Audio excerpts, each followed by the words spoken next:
Think you've seen everything there is to see in online television? Let us surprise you. Visit voiceamerica.tv today for sports, health, business, and more on demand 24/7.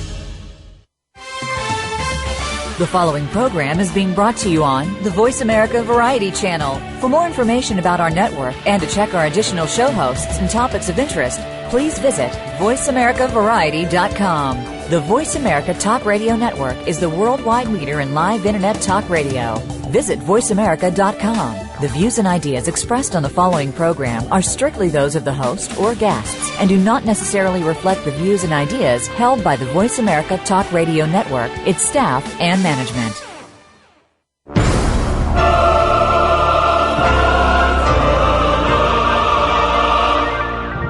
Welcome to Crime Prevention 101 with host Susan Bartelstone. We're so happy you've joined us. Over the next hour, you'll learn the tips, tricks, and vital information that'll help you keep yourself confident and safe.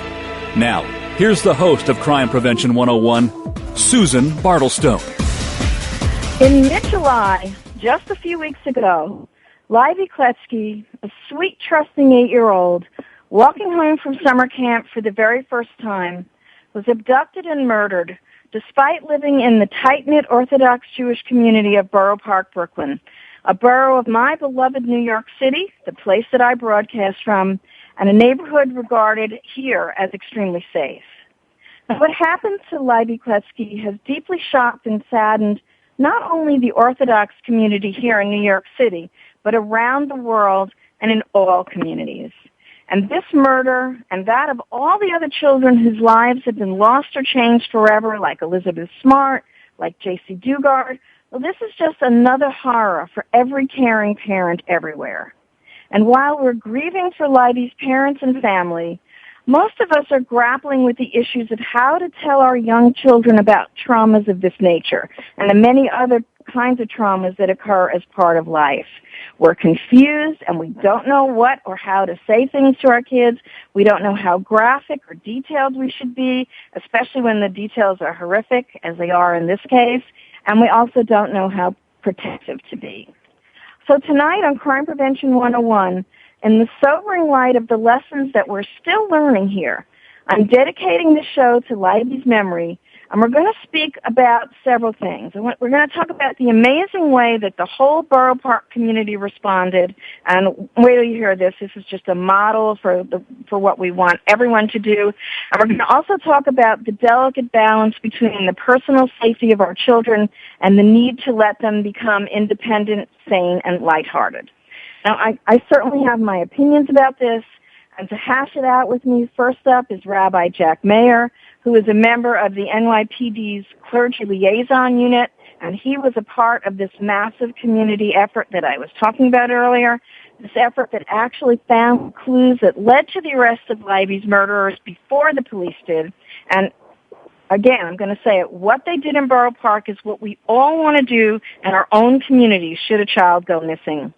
Then I'll be speaking with Dr. Norman Blumenthal from the Chai Lifeline Counseling Center, and he is an authority on what and how to tell your children about a traumatic event like this, and he has been counseling, he's been all over Brooklyn and New York and all the other boroughs, right on the front lines, dealing with this tragedy in the Orthodox community, and I'm delighted to have him with me tonight. And then my buddy Irene Zande, who's the founder of the amazing self-defense organization Kidpower, is here. And Kidpower has taught more than 200,000 kids and teens and adults all over the world how to build awareness and confidence. And she's got some great tips for you on how to prepare your child for independence. So you don't want to miss this. Of course, I've got some personal safety products to tell you about. And tonight, it's going to be products that will help you keep your children safe. So I thank you so much for joining me. This is Susan Bartelstone, and you're listening to Crime Prevention 101, coming to you live from the sorrowful and sober New York City. And tonight is independence versus safety, as we wrestle with the dilemma of keeping our kids safe without hovering over them like a helicopter and smothering them with precautions. Now, I want you to meet Rabbi Yanky Meyer, my next guest, a member of the NYPD's Clergy Liaison unit, very closely involved in the search. Rabbi, welcome to Crime Prevention 101. Good evening, Susan. I'm just delighted that you could take some time for me. Now, Rabbi, for those who don't know exactly what happened, would you please kind of bring us up to date on when it started and what happened and how the community began to get involved? Well, what happened, the breakdown of how everything went about was Lieby's mother had made up with him to meet him halfway at a doctor's office where she had an appointment with another one of her kids to meet her halfway between the day camp and where they lived. And that was just about 7 blocks, right? Just the distance exactly of 7 blocks. She had told Lieby that when you get to the first corner, you're to make a right, you walk 6 blocks, and I'll meet you on the corner. And she was supposed to meet him at approximately 5:10, 5:15.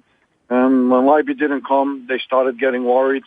And as time went on, she realized that Lieby must have gotten lost when he didn't show up. It was 5:30 approximately. And what she did at the time was she contacted the local safety patrol.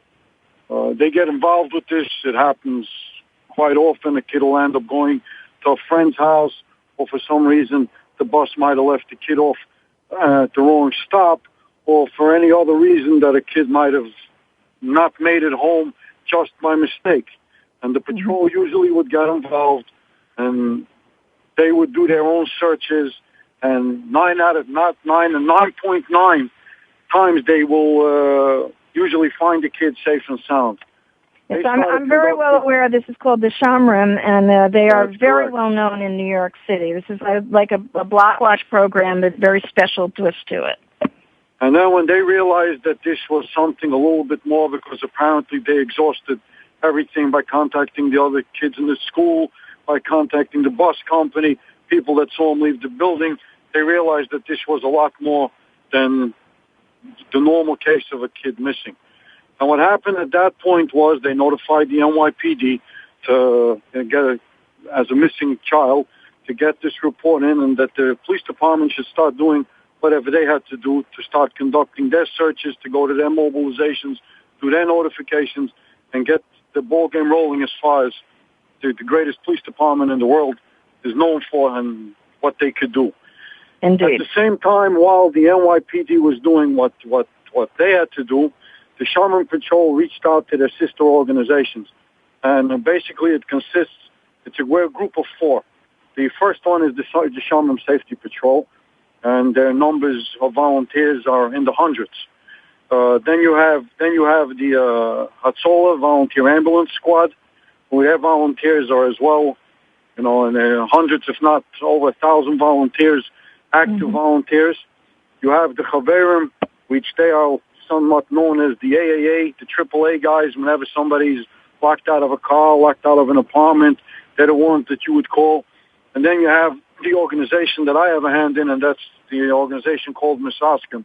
And we would get involved if, unfortunately, somebody passes away, whether it's natural causes or if it happens because of unnatural, such as a car accident, a drowning, or something not out of the norm. We would get involved. And we also have quite a few hundred volunteers on board with us. Every one of these organizations bring with them a unique, different aspect that they could assist in a search. For argument's sake, we have generated lights. We have a lot of equipment that could be used if you want to go into certain dark areas at night to search. We have additional command posts that could be brought out.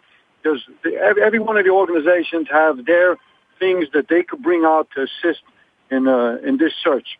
And that's what everybody did. And as this started snowballing and more volunteers from the neighboring boroughs came in and from the tri-state area, and this was snowballing very quickly.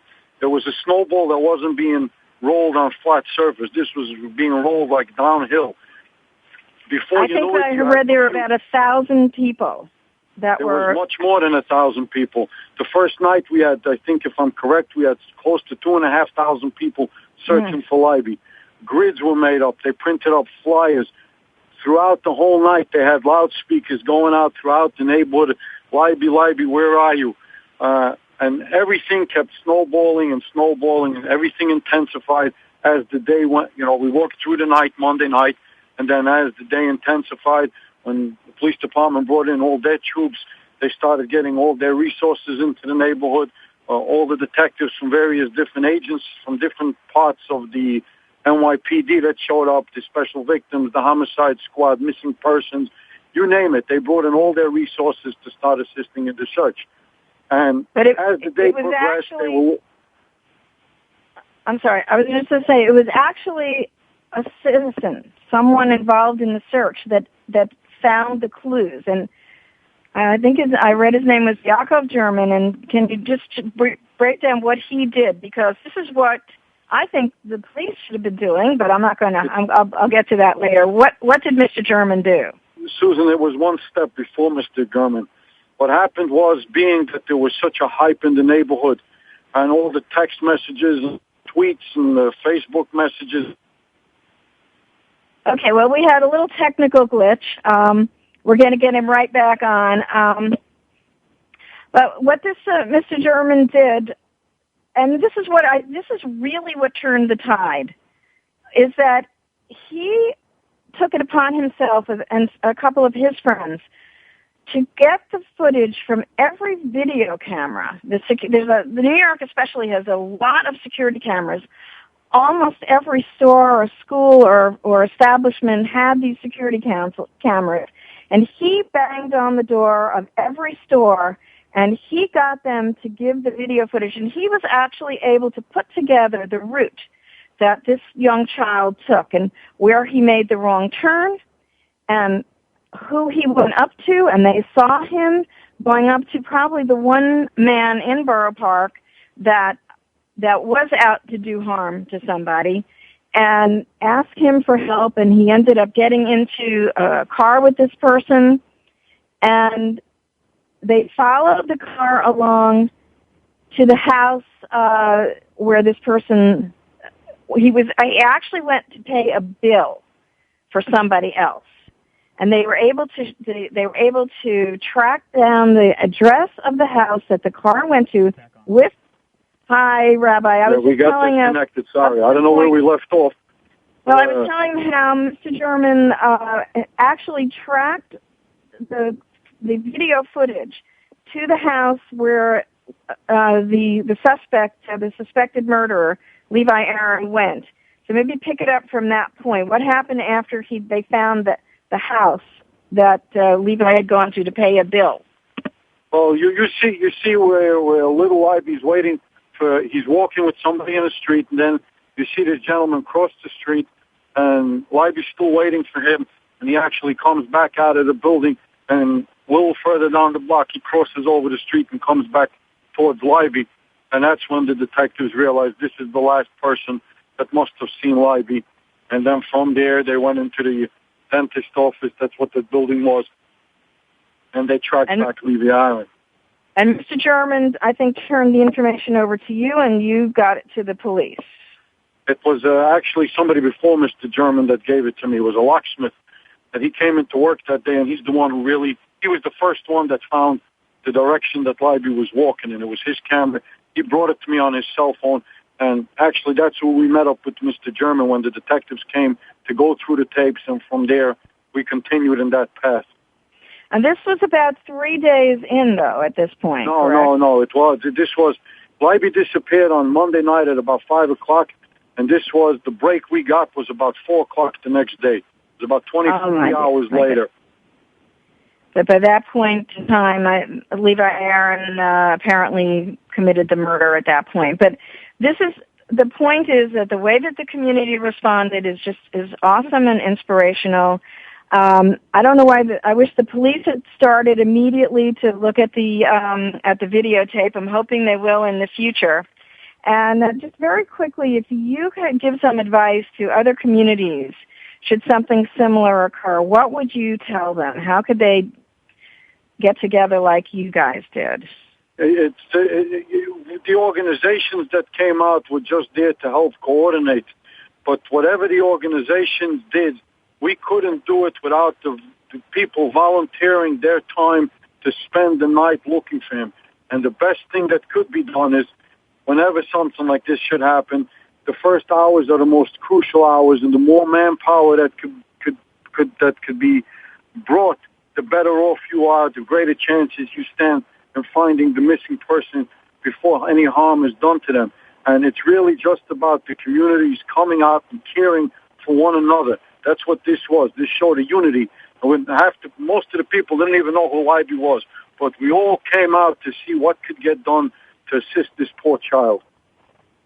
Fantastic. That's exactly what I was getting at, Rabbi. And thank you so very much for coming on the show tonight. It's such an important information you gave, and we can all learn a lesson from Borough Park. Now, when we come back, what and how to tell a child about traumatic events. Stay tuned. Stimulating talk. It gets those synapses in the brain firing really fast. All the time. The #1 Internet talk station where your opinion counts. VoiceAmerica.com. Violence, theft, drugs, graffiti, it's all part of joining a gang. In times like these, we need to protect our kids and our community from gangs. Gangs often prey on teens with low self-esteem who perform poorly in school and who seek a sense of belonging. Protect kids from gangs. Know who they're hanging out with. Encourage them to become involved in school activities. Give kids a positive alternative to gangs. To learn more, visit ncpc.org or contact your local law enforcement agency. A message from the U.S. Department of Justice, National Crime Prevention Council, and the Ad Council. Streaming live.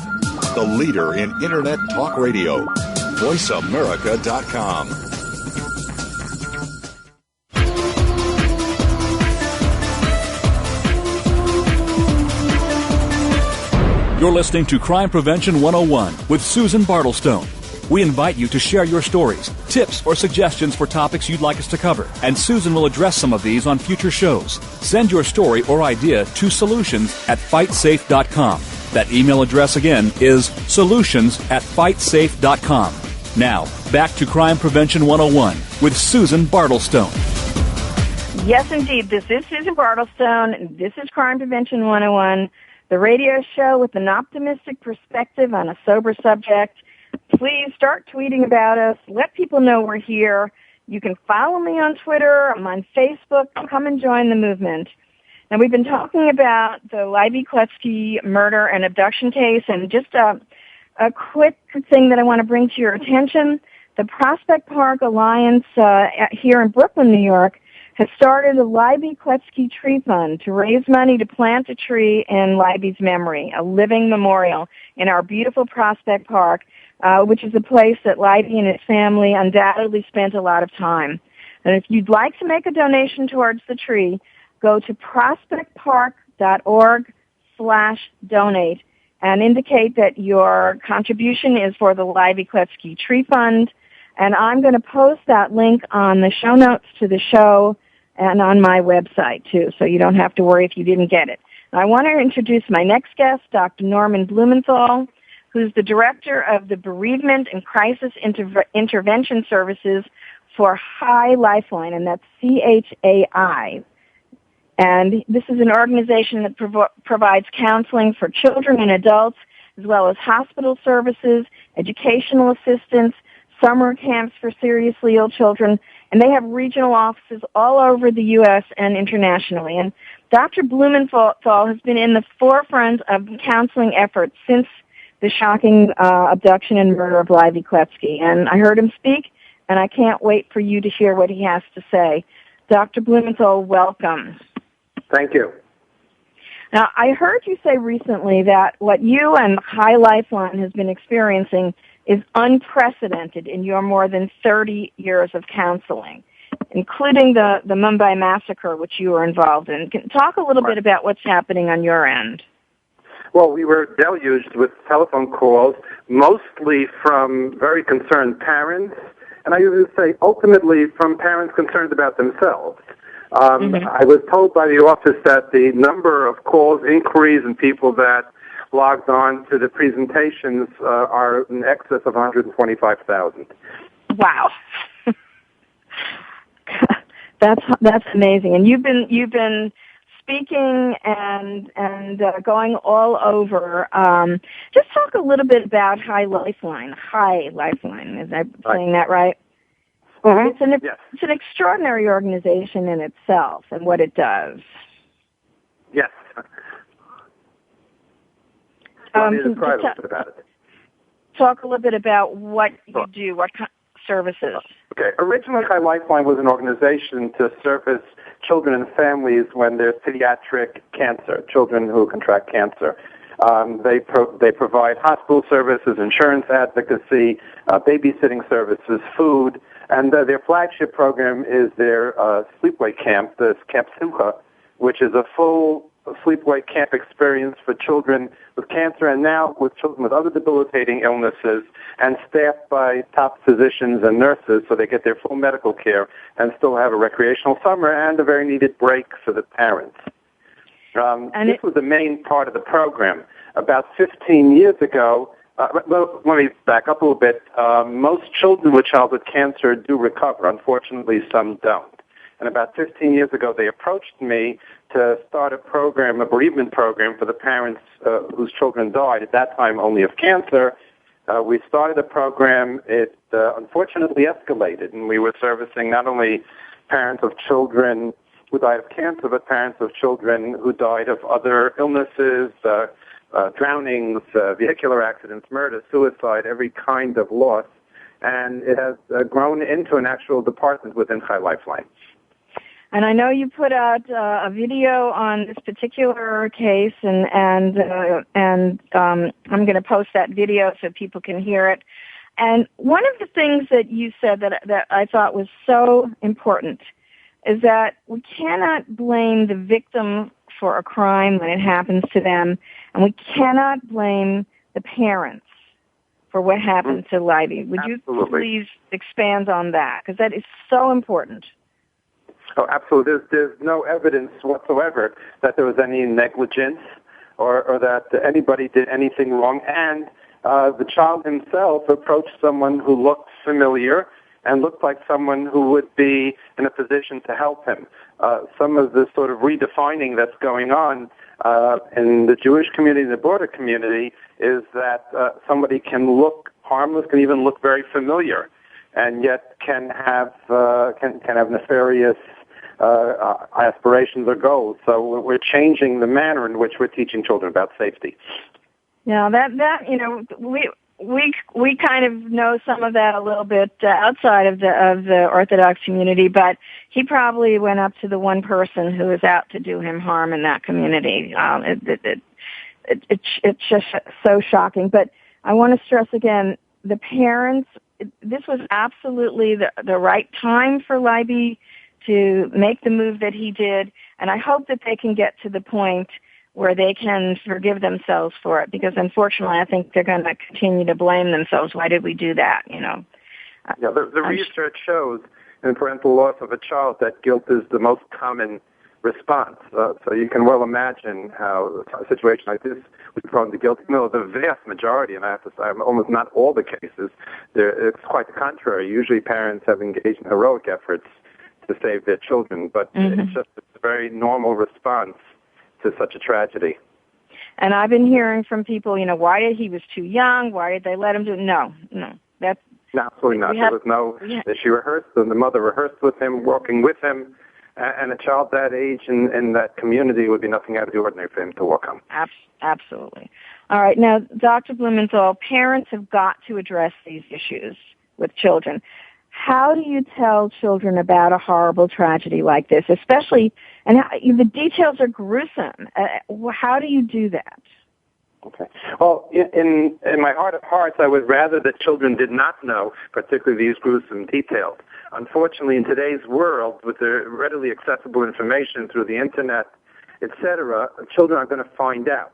And the culture of childhood has changed, and that even not only that children find these things out, but they feel more entitled to know information that in the past children would assume remains within the realm of adulthood.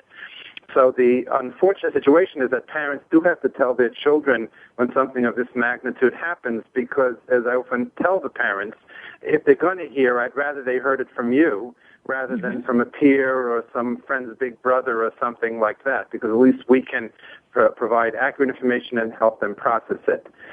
The way in which you tell the child is you set the tone. You let them know that you're about to tell them something very scary and distressing.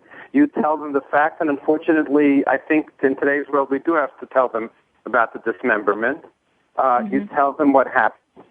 And you have to tell them. The only thing is that I've heard from authoritative sources that they're as certain as they can be that the dismemberment occurred after the child had died, so at least they won't have fantasies of the child being treated in such a fashion while he's still alive, because it takes away a little bit of it.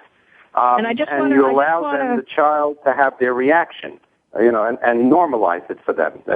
Share with them that you share the very same dread and distress that they're feeling. And I just want to interject for those who aren't fully up to speed. What happened was that the suspected killer cut off the feet and different body parts and put some things in his freezer and some things in different places. So this is a hard thing for parents to talk about. Right. It's also important to emphasize the rarity, especially for children, I would say 6 and older, who understand how big the world is and how long it's been around, to emphasize the rarity of such occurrences. Now, I know that Chai Lifeline and your mission is to restore innocence to childhood, to children that are hearing this. How is this possible? I don't think it is possible today. I think one of the prices we're paying, as wonderful as the technology is, I think one of the prices we're paying is that children are losing their innocence, and we are seeing an increase in anxiety disorders with children, et cetera, because they don't have that naivete and as I said, innocence that children in the past have had. We can't go back in time. I think we just have to learn how to address these matters. We have to avoid rumors, because situations like this are breeding grounds for rumors. Absolutely. So we have to make it clear to them that anything they hear, they bring back to us, and allow them as effectively as possible to cope with this awareness that in the past they might have been insulated from. So one of the first things you would tell parents is to talk to your children, and maybe more than once, and make sure that they know they can talk to you if something's Absolutely. bothering. I would say one more thing also. I advise parents to first make sure that they, as much as humanly possible, are handling this or have some mastery over this horrific news. Because a child who's scared is not just listening to your words. They're reading your facial expressions, they're listening to your vocal tones, and if you yourself are distressed, even if you say all the right things, they will hear your own personal distress, and that'll just escalate theirs. So it's a little bit like on the airplane when they say put the oxygen on yourself first before you put on your child. Handle it yourself and then address it with your child. Okay, good point. And don't shy away from the horrible details, but don't dwell on them either. No, absolutely not. Right. Present it. At least they know, and let them know that if they hear anything that's discrepant with what you're describing, they should bring it home to you so you can straighten it out. All right. Now, also, what do you tell parents who come to you and say, I don't think I can let my child walk alone anymore. I don't think I can let them out of my sight because it's not a safe world. Okay. I think the message that we have to give our children is that it isn't basically a safe world, and it's basically a good world. And most people, the vast majority of people, are kind-hearted and well-meaning. There are precautions. Some people compare it a little bit to teaching children how to cross the street. There are dangers in crossing the street, but if you do it right, you take the necessary precautions, you can cross the street safely. In general, with these types of matters, you don't want the child to have too much anxiety or too little anxiety. If they have too little anxiety, they'll be smug and complacent, and that might make them gullible or possibly a target, God forbid, for such a crime. If they're too anxious, they're not going to leave their house, and they have to learn how to function and get out there in the world. So we want to create just that right level of anxiety where they feel secure in the world and they can venture out, and on the other hand, they're alert and cautious and recognize the red flags, the potential danger. That's very, very wise. Now, I hope I can, if I can add more calls to Chai Lifeline for you but if people want to get in touch with you, and how can they do that?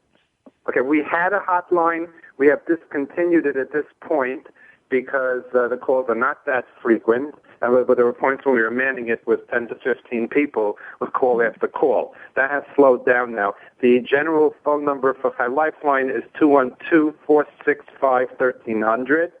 they can call that number, and we portion out the calls to our staff as people call. All right. I'm going to post the number, and I'm going to post the link to the video because it's a very encouraging video on my crimeprevention101.com blog, and I'll put it on my Facebook and Twitter accounts so people will get, if they can't get through right away, they will at least have a little bit of an idea. So thank you so much for being with me, Dr. Blumenthal. There's such a wealth of information on the ChaiLifeline.org. Thank you again for coming on with me. Thank you for all you do. Okay. My pleasure. All right, now we talked about reasonable precautions, teaching children the skills they need to empower themselves so that they can go out and they can enjoy life. So we're going to be talking up next with self-defense expert and founder of Kidpower, Irene van der Zande, and she's got 7 things that you can do to prepare your child for independence. Talk, talk, talk. That's all we do is talk. If you'd like to talk, call us toll-free right now at 1-866-472-5787. 1-866-472-5787. That's it. VoiceAmerica.com. After more than 17 years' experience teaching safety skills to thousands of women and men, crime prevention and personal safety expert Susan Bartelstone concluded that by thinking and responding quickly, ideally within 20 seconds, potentially violent criminal encounters can be prevented. Using techniques from many different disciplines and illustrated by 60 real-life examples and success stories, Susan shows how it's done in her new book, Think Fast and Prevent a Violent Crime, How to Respond to Danger in 20 Seconds or Less. Check out www.crimeprevention101.com for more information. If you think you've seen online TV before, let us surprise you. VoiceAmerica.tv is online now. The leader in live internet talk radio has done it again. Multiple channels, a state-of-the-art viewing experience, live and on-demand programs streaming 24 hours a day. It's exactly what you want, when you want it. VoiceAmerica.tv. From health and wellness to business, sports, and everything in between. Discover our new world. Visit VoiceAmerica.tv now and experience the future of online television. VoiceAmerica.tv. You're walking alone. A group of people is hanging out just ahead. Suddenly, they surround you. Hey, yo, where you going? Come here. Before you know it, you're being robbed. It's called a pack robbery, a robbery involving a group of assailants, and it can be violent. In times like these, trust your instincts. Don't become their next victim. Avoid suspicious groups. Avoid desolate or poorly lighted areas. Be aware of your surroundings. To learn more about pack robberies, visit ncpc.org or contact your local law enforcement agency. A message from the U.S. Department of Justice, National Crime Prevention Council, and the Ad Council. Stimulating talk. It gets those synapses in the brain firing really fast. All the time. The #1 internet talk station where your opinion counts. VoiceAmerica.com.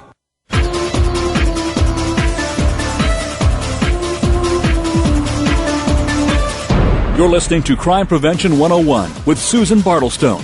We invite you to share your stories, tips, or suggestions for topics you'd like us to cover, and Susan will address some of these on future shows. Send your story or idea to solutions@fightsafe.com. That email address again is solutions@fightsafe.com. Now, back to Crime Prevention 101 with Susan Bartelstone.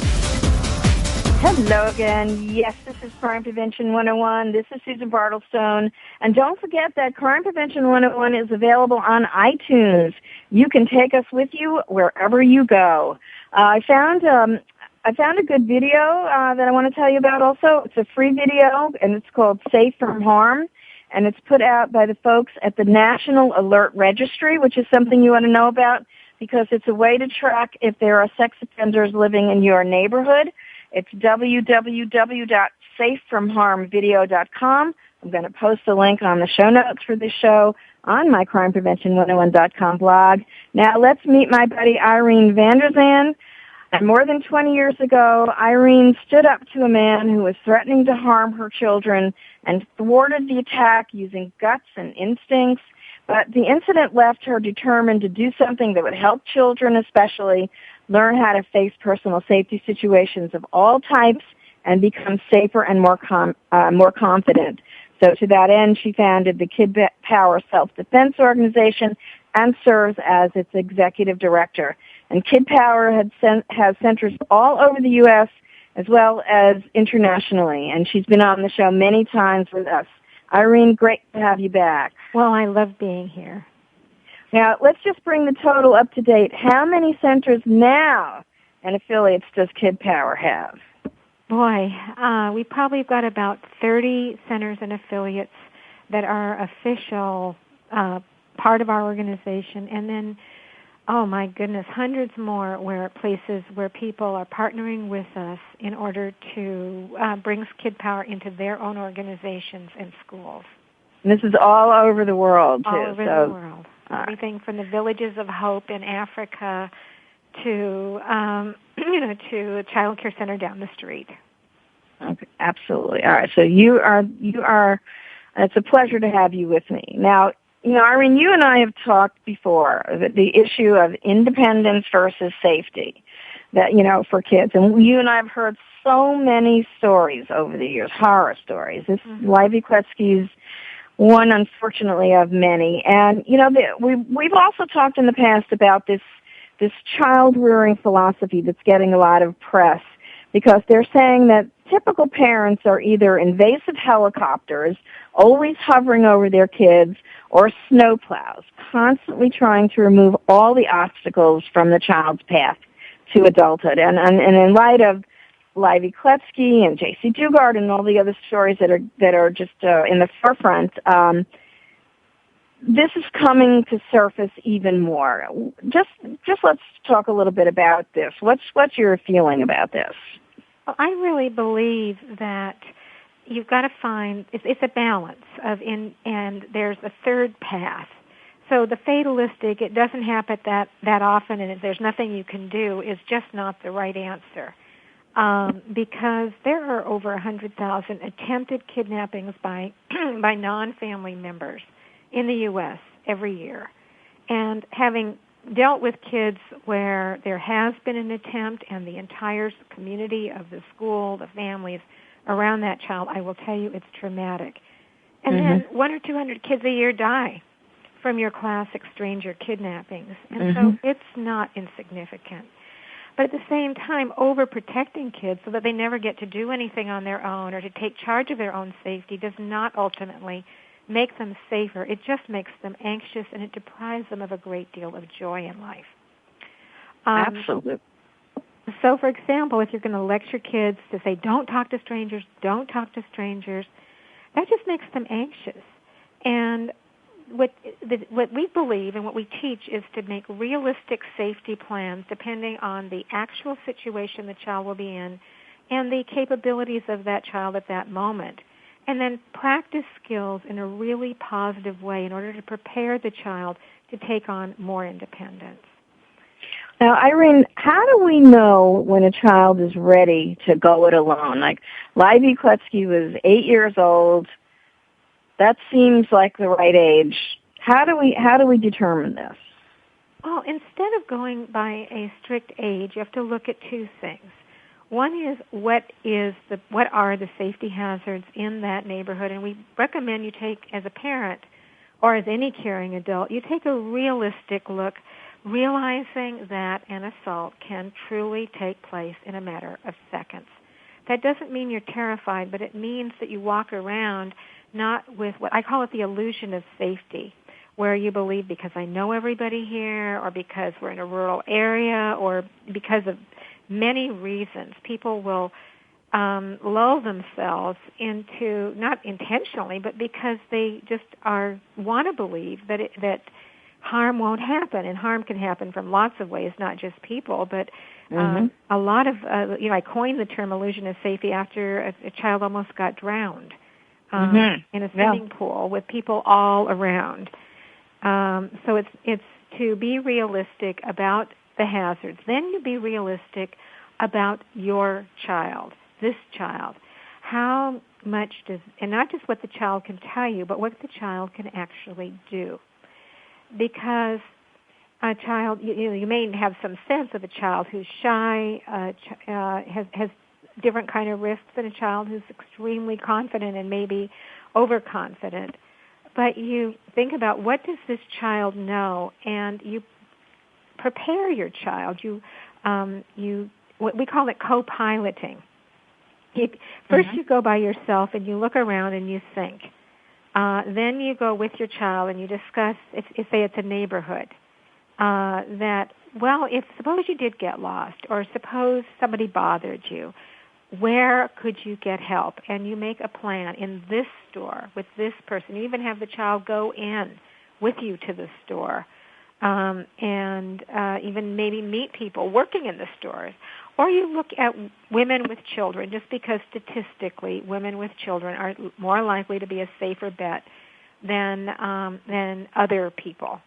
And so who can we ask for help? How would I get help? And that you don't change your plan without checking first. Then you have the child. So first is you co-pilot. You go together.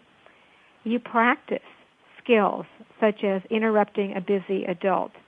I know one story from a girl who was 12, and this man was following her in a shopping mall, and he'd followed her in the parking lot, and then he got out of his car. He was following her. Now, this girl at age 12 was going from store to store to store trying to find an adult who wasn't busy, who she could ask for help, because she had been taught not to interrupt adults, right? Oh, dear. So we teach kids, when do you wait and when do you interrupt? And and that you go to the front of the line, not the end of the line, if you're having a safety problem, whether it's because you're lost or because somebody's bothering you or because you feel scared for some other reason. In this case, this girl hid in the dressing room until the guy finally went away. But she was traumatized, and so I practiced with her, just pretending to be a busy adult and having her interrupt me to say, "Excuse me, I need help." So you think about the skills, and we've got them. I mean, the being aware, paying attention, not daydreaming, noticing what's going on around you. First, good point, yes. You go together so that you don't let somebody get close to you that you don't know, especially if they get you more isolated, because an attacker wants to get a child or anybody that they're an intended victim in a more isolated place. Realizing that it isn't about how friendly somebody is or how familiar the person looks, even people, because most abuse doesn't happen with strangers. It happens with people kids know. And so checking before you change your plan is a big part of about what you're doing, where you're going, or who you're with. And we even have kids, we do role plays where, say, a neighbor says, "Hey, come on over to my house." And maybe you've even been at that neighbor's house before, and the child says, "I need to check first." And then the neighbor says, "Oh, you don't have to, I already did." And we have kids literally stand up, walk away, and say, "I'm going to check first." So you make a safety plan, then you practice interrupting, both walking away from people who are being friendly in order to follow your safety plan, interrupting busy adults who are part of your safety plan, such as a storekeeper, in order to get help. The next phase is that you, I call it kind of field testing. You're following the child, and you watch your child maneuver through whatever the walk is that they're going to be walking alone. And periodically, you might interrupt and say, "Well, what if you took a wrong turn here, and you got confused?" Very important, right? It's those what-if questions. And then you make sure your child is able to speak in a confident, loud voice, not a soft, shy voice. And, of course, we believe that you should teach kids then what to do if they do get grabbed, to yell, hit, kick, pull away, and run and get help. Meaning take a good self-defense class for your kids. Exactly. All right, so these are the 7 points. Assess the situation, co-pilot, role play, let your child lead you through the route, practice, introduce your child to people along the way, and make sure the child knows how to pull away, and some simple defensive techniques. And I'm going to post your 7 steps process on my show notes, and I'll put it out there. Now, you've got some wonderful material for parents and kids on the kidpower.org website. Talk a little bit about there. Okay. What you got there? Well, of course, Kidpower. I have one of the articles is how to pick a good self-defense class. Because we teach classes, but we're not everywhere. And besides there are other good self-defense programs. That article gives people a good way to assess whether what is going to be an effective program and what's not. We have on many free articles. We have a just-in case, which is what you say to kids if they can't get away at first, to keep looking for a new chance to get away. This is a time to run to any stranger. A lot of kids will once they've been traumatized, they actually get afraid to be with other people. So the just-in-case article is free up on the site. Mm-hmm. You've got your bullying book, of course. Yes, of course. We've got the bullying, what adults need to know and do to keep kids safe, and we're about to reissue our Kidpower book for caring adults, which is it's about a 500-page book, very comprehensive, everything from kidnapping prevention all the way to bullying prevention and just skills for building better relationships when people are annoying. And then our safety comics are a real low-cost and fun way to discuss safety rules with kids and practice skills. All right, Irene, thank you as always for being with me. You're coming back. Yes. Unfortunately or fortunately, I love talking to you, but it's always under some horrible situation. Yeah. But I want you to make sure you go to kidpower.org and take a look at those tips and the books and the articles that are there.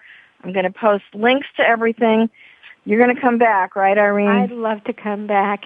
Maybe sometime we could do something about, if it's not in response to a crisis, it's about that building a child's, their safety health, if you will.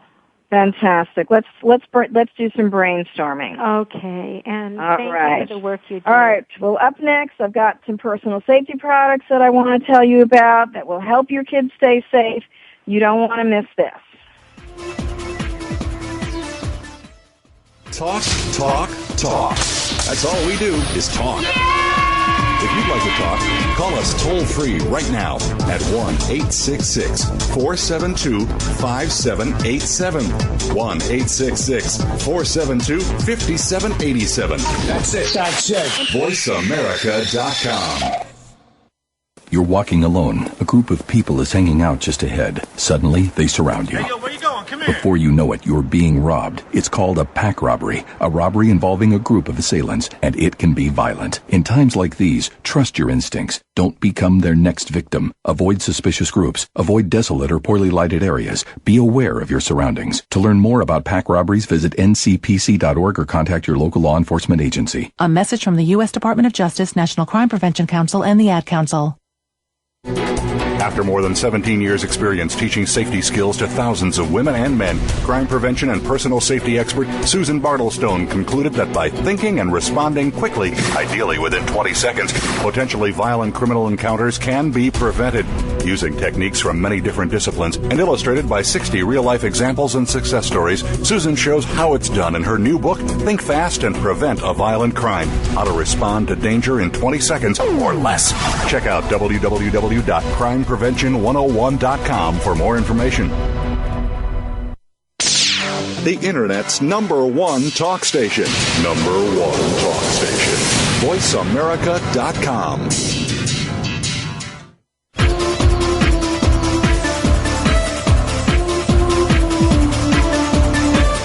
You're listening to Crime Prevention 101 with Susan Bartelstone. We invite you to share your stories, tips, or suggestions for topics you'd like us to cover, and Susan will address some of these on future shows. Send your story or idea to solutions@fightsafe.com. That email address again is solutions@fightsafe.com.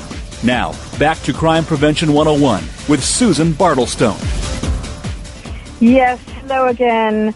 And like the announcer said, if you'd like me to focus on a particular topic here at Crime Prevention 101, just email me, solutions@fightsafe.com, or post a comment on my Facebook page, or tweet me.